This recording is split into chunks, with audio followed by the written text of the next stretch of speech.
বিভিন্ন গ্যাস ও তার উপাদান যে কোনো চাকরি পরীক্ষার প্রতিযোগিতামূলক পরীক্ষার প্রস্তুতির জন্য অত্যন্ত গুরুত্বপূর্ণ।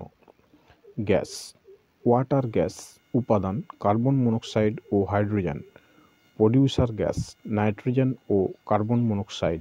কোল gas hydrogen, methane, carbon monoxide, ethylene, acetylene এবং বেনজিন। সিএনজি প্রাকৃতিক গ্যাস প্রধান উপাদান মিথেন। জৈব gas methane, carbon dioxide, hydrogen, nitrogen. প্রাকৃতিক gas methane, ethylene, propane, butane, isobutane এবং পেন্টেন। তেল gas methane, ethylene, acetylene. LPG butane, isobutane ও propane. যে কোনো প্রতিযোগিতামূলক পরীক্ষার প্রস্তুতির জন্য ফেসবুক থেকে ভিডিওটি দেখলে প্রোফাইল